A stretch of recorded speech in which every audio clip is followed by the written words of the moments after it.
وقال الذين لا يعلمون لولا يكلمنا الله أو تأتينا آية كذلك قال الذين من قبلهم مثل قولهم تشابهت قلوبهم قد بينا الآيات لقوم يوقنون إنا أرسلناك بالحق بشيرا ونذيرا ولا تسأل عن أصحاب الجحيم. இன்னும் அல்லாஹ் எங்களிடம் நேரில் பேசக்கூடாத அல்லது நீங்கள் நபி என்பதற்கு எங்களிடம் மிக பெரும் சான்று ஒன்று வர வேண்டாமா என்று கல்வி அறிவில்லாதவர் கேட்கிறார். இவ்வாறு இவர்களுக்கு முன்பு இருந்தவர்களும் இவர்கள் கேட்பதை ஒன்றை கேட்டார்கள். இவர்களுடைய இதயங்கள் ஒன்றை ஒன்று ஒத்ததாகவே இருக்கின்றன. நிச்சயமாக உறுதி கொள்ளும் சமூகத்தாருக்கு நாம் வசனங்களை நன்கு விளக்கி காட்டிவிட்டோம். நபியே, திண்ணமாக நாம் உண்மையான வேதத்துடன் உம்மை நற்செய்தி அறிவிப்பவராகவும் எச்சரிக்கை செய்பவராகவும் அனுப்பியிருக்கின்றோம். ஆகவே ஜுவானை விட்டடித்த நரகவாசிகள் சீர்திருத்தாதது பற்றி நீங்கள் வினவப்பட மாட்டீர்கள். அண்ணல் பெருமானார் ஸல்லல்லாஹு அலைஹி வஸல்லம் அவர்களிடம் மக்கத்து காபிர்கள் நிராகரிப்போர் ஒரு விசித்திரமான கோரிக்கையை முன்வைத்தார். இறைதூதர் மூசா அலைஹிஸ்ஸலாம் அவர்களிடம் தம் சகாக்களிடம் இறைவன் பேசினான் என்று நீங்கள் கூறுகிறீர்கள். அதேபோல் எங்களிடம் அல்லாஹ் ஏன் பேசக்கூடாது அல்லது நீங்கள் நபி என்பதை நிரூபிக்கும் வகையில் ஒரு பெரிய அற்புதமானதை நீங்கள் ஏன் செய்து காட்டக்கூடாது? இந்த இரண்டில் ஒன்று நடந்தால் நாங்கள் உண்மை விசுவசிப்போம் என்பதாக அன்னலாரிடம் குறிப்பிட்டார். இச்செய்தியை அல்லாஹ் கூறிவிட்டு இது ஒரு புதிய கோரிக்கை அல்ல, இதற்கு முன்னர் வாழ்ந்த சமூக மக்கள் தங்களுடைய நபிமார்களிடம் இதே போன்றுதான் கோரிக்கை வைத்தார்கள் என்பதை அல்லாஹ் எடுத்து காட்டுகிறான். இப்படி உண்மையை உணராத வீண் விதண்டாவாதம் புரிவது இவர்கள் அனைவர்களுடைய மனப்பாங்கும் ஒரே விதமாகவே அமைந்துள்ளது என்பதையும் அல்லாஹ் இங்கே சுட்டி காட்டுகிறான். முந்தைய சமுதாயத்தவர் இவ்வாறு தங்கள் நபிமார்களிடம் கோரினார்கள் என்பதை பைபிள் உறுதி செய்கிறது. அல்லாஹ்விடத்தில் நேரடியாக பேச வேண்டும் என்கிற வாதத்தை முன்வைத்தார்கள். அல்லது அற்புதங்கள் தங்களுடைய கண்முன்பாக காணப்பட வேண்டும் என்றார்கள். அவரை சோதிக்கும்படி அவரிடம் வந்து வானத்திலிருந்து ஒரு அடையாளத்தை காண்பிக்க வேண்டும் என்று கேட்டார்கள் என்பதையும் இங்கே பார்க்க முடிகிறது. ஆனால் சிந்தித்து நம்பிக்கை கொள்ளக்கூடிய மக்களுக்கு தெளிவான சான்றுகள் பலவற்றை நாம் விளக்கி காட்டிவிட்டோம் என்பதை அல்லாஹ் உறுதிப்படுத்துகிறான். எழுதவோ வாசிக்கவோ தெரியாத அண்ணல் பெருமானார் முஹம்மது நபி ஸல்லல்லாஹு அலைஹி வஸல்லம் அவர்களுக்கு அருளப்பெற்ற திருக்குர்ஆன் மாபெரும் சான்றாக திகழ்ந்தது. இந்த வேதத்தில் மனித குலத்திற்கு தேவையான அனைத்து அறபோதனைகளும் வழிகாட்டுதல்களும் நிறைந்துள்ளன. சீர்தூக்கி பார்த்து சிந்தனை செய்து திருத்தக்கூடிய நல்லிதயங்களுக்கு இது ஒன்றே போதுமானதுமாகும். இவர்கள் விரும்புவது போல அற்புதங்களை நிகழ்த்தி காட்டினாலும் அவற்றை கண்ட பின்னரும் ஏதாவது ஒரு குறையை கூறி மீண்டும் மறுத்து விடுவார் என்பது அல்லாஹ்வுக்கு தெரியும். ஆகவே இவர்களின் விருப்பப்படி பெரும் அற்புதங்களை காட்டுவதில் வரவேற்கும் இல்லை, வீண் பிடிவாதத்துக்கு மருந்து ஏது என்பதையும் இங்கே விளங்க வேண்டும். எனவேதான் அவர்களுக்கு சொல்ல வேண்டியவற்றை சொல்லிவிடுகிறார்கள். அவர்களை அச்சமூட்டி எச்சரிக்கை செய்கிறார்கள். அவர்கள் திருத்தவில்லையானால் அவர்கள் ஏன் நரகவாசிகள் ஆயினர் என உங்களிடம் நாம் விசாரிக்க மாட்டோம் என்று அடுத்த வசனத்தில் அல்லாஹ் குறிப்பிடுகிறான். இறைதூதர்களுடைய பணி என்ன? நபிமார்கள் மக்களுக்கு இறை நெறிகளை எடுத்துரைப்பார்கள். அவற்றை செயல்படுத்தி காட்டி இதிலெல்லாம் வெற்றி கொண்டு மாறான வழிகள் தோல்வியை ஏற்படுத்தும் என மக்களுக்கு அவர்கள் அறிவுறுத்துவார்கள். இறைவழியை பின்பற்றுவோர் ஈருலகத்திலும் நன்மை அடைவார்கள் என்றும் நற்செய்தியை கூறுகிறார். இறைவழியை மறுப்போர் மறு உலகத்தில் நரக வேதனைக்கும் இவ்வுலகத்தில் பிற்போக்கான நிலையிலும் ஆளாவார்கள் என்னும் எச்சரிக்கையை விடுப்போராகவும் நபிமார்கள் இருந்தார். இதர நபிமார்களை போன்றே அண்ணல் பெருமானார் ஸல்லல்லாஹு அலைஹி வஸல்லம் அவர்களும் பஷீராகவும் நதீராகவும் விளங்கினார். மக்கள் நேர்வழியை பின்பற்ற வேண்டும் என்பதில் பேராமல் கொண்டவர்களாகவும் தவறான பாதையை மேற்கொள்ளக்கூடியவர்களை நினைத்து பெரிதும் கவலை கொண்டவர்களாகவும் அண்ணல் பெருமானார் ஸல்லல்லாஹு அலைஹி வஸல்லம் அவர்கள் இருந்தார். உங்களிடமிருந்தே ஒரு தூதர் உங்களிடம் வந்திருக்கிறார். நீங்கள் துன்பத்தில் காணாது அவருக்கு மிக்க வருத்தமாகவே இருக்கும். உங்கள் வெற்றியின் மீது பேராமல் கொண்டவராகவும் நம்பிக்கையாளர்கள் மீது அதிக பரிவும் கருணையும் கொண்டவராகவும் இருக்கின்றார் என்பதை அல்லாஹ் வேறு இடத்தில் குறிப்பிட்டு காட்டுகிறான்.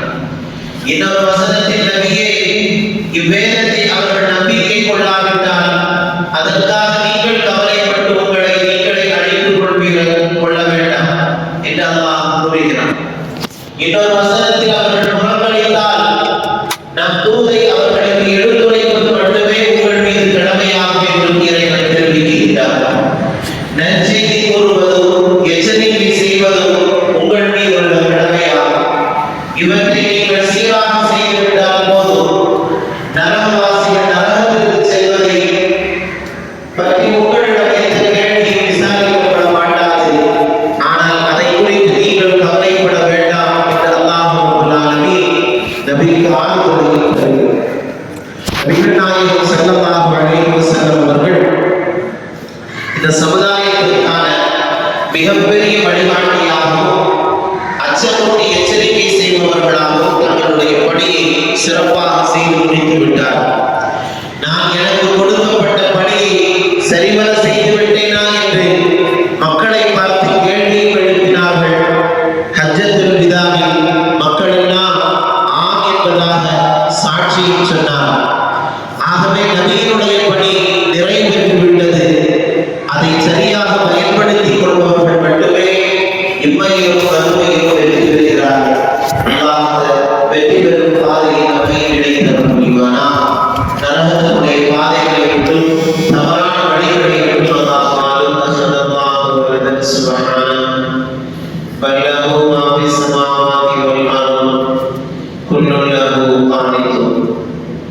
بديع السماوات والأرض وإذا قضى أمرا فإنما يقول له كن فيكون.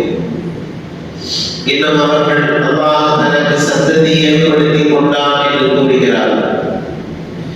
அல்லாஹ் ரப்பல் ஆலமீன் இந்த கூற்றிலிருந்து தூய்மையானவர்.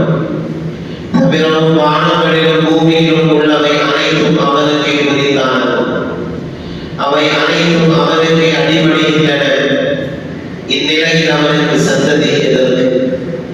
அவனை வானங்களையும் பூமியையும் வியக்கத்தக்க வகையில் எந்த முன்மாதிரியும் இன்றி படைத்தவர்.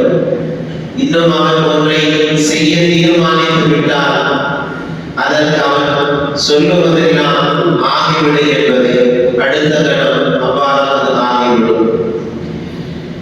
அல்லாஹ்வினுடைய தனி சிறப்பை பற்றி பேசுகிற வசனங்கள். அல்லாஹ் தனி முதல்வர். அல்லாஹ்வுக்கு துணைகளை எதுவும் இல்லை, மனைவி மக்கள் எதுவும் இல்லை என்பது இஸ்லாமின் தெளிவான அடிப்படை கொள்கையாகும். ஆனால் இதற்கு மாறாக யூதர்கள் இறை தூதர் உஸைர் அலைஹிஸ்ஸலாம் அவர்களை அல்லாஹ்வின் மகன் என்றனர். கிறிஸ்தவர்கள் இறை தூதர் ஈசா அலைஹிஸ்ஸலாம் அவர்களை அல்லாஹ்வின் மகன் என்கிறார்கள். அன்றைய அரபு காபிர்கள் மலக்குமார்களை வானவர்களை அல்லாஹ்வின் பெண்மக்கள் என கூறி வந்தனர். இவர்கள் அனைவருக்கும் மறுபடியாக அல்லாஹ் பேசுகிற வசனம் தான் இந்த வசனம். ஏக இறைவனான அல்லாஹ்வுக்கு குழந்தைகள் எதுவும் கிடையாது. மனைவி மக்கள் தேவையை விட்டு அவர் தூயவர். அல்லாஹ்வுக்கு சந்ததிகள்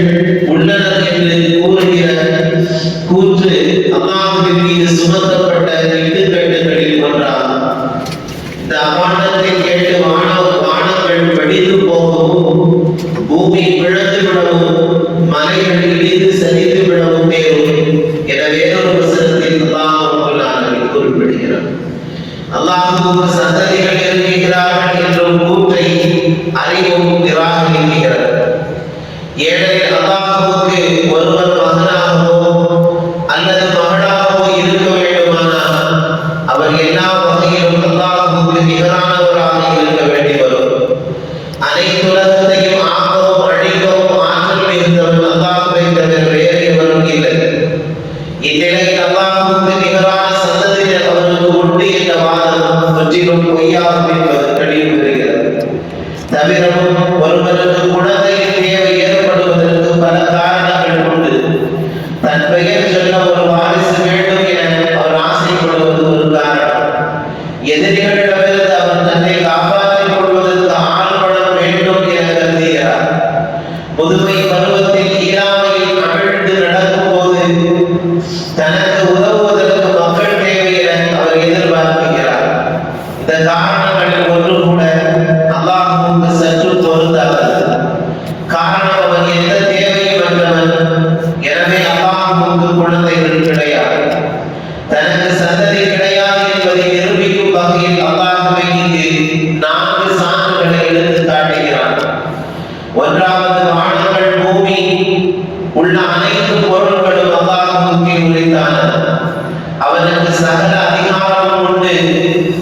இத்தகையவனுக்கு குழந்தை எதற்கு என்பது ஒரு காரணம்.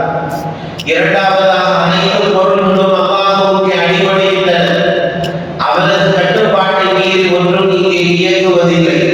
அதை இயக்கவும் முடியாது. இந்நிலையில் அவனுக்கு சந்ததி எதற்கு? வானங்கள் மற்றும் பூமி அனைத்தையும் முன்மாதிரி எதுவுமின்றி படைத்தவன் ரப்பல் ஆலமீன். அல்லாஹ்வின் மக்கள் என்று கூறப்படுபவர்களுக்கும் அவன் படைப்புகளை அவன் தன்னுடைய பல கோடி படைப்புகளின் சிலரை குழந்தைகளாக்கிக் கொள்ள வேண்டிய தேவையில்லை இருக்கிறது. அல்லாஹ் எதை படைக்க நாடினாலும் ஆகு என்று ஒரே ஒரு சொல்லை அவன் சொல்லிவிட்டால் அதை படைத்து விடுகிறான். அந்த படைப்பிற்கு யாருடைய உதவியும் எந்த கல்வியும் துணையும் அவனுக்கு தேவையில்லை. இத்தகையோர் தனக்கு ஒருவரை மகனாக்கிக் கொள்ள வேண்டிய அவசியம்தான் என்ன?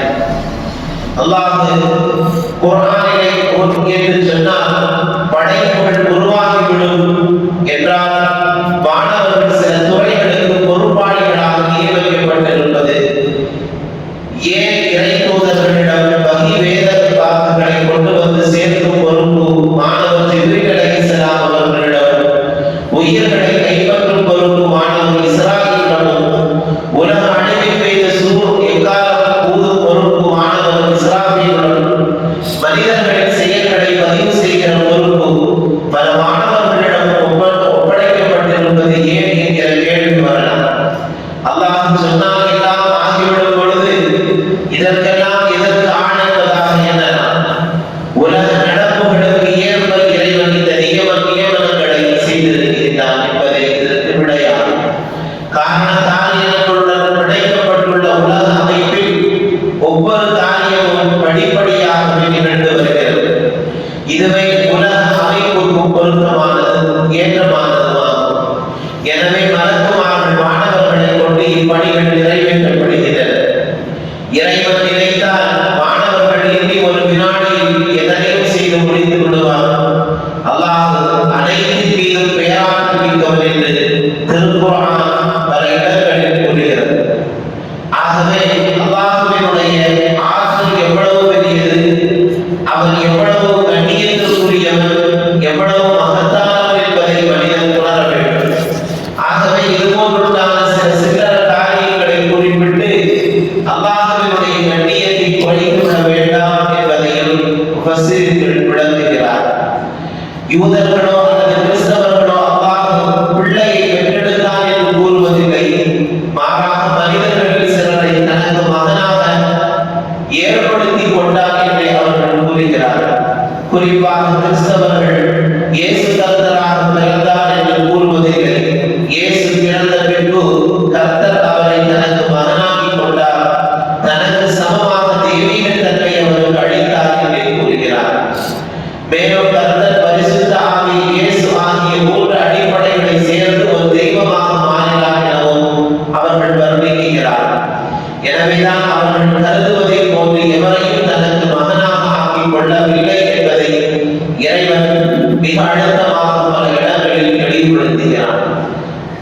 இதிலிருந்து அவதார கொள்கையோ அல்லது அத்வைத கொள்கையோ இஸ்லாத்தில் கிடையாது என்பது உறுதியாகிறது.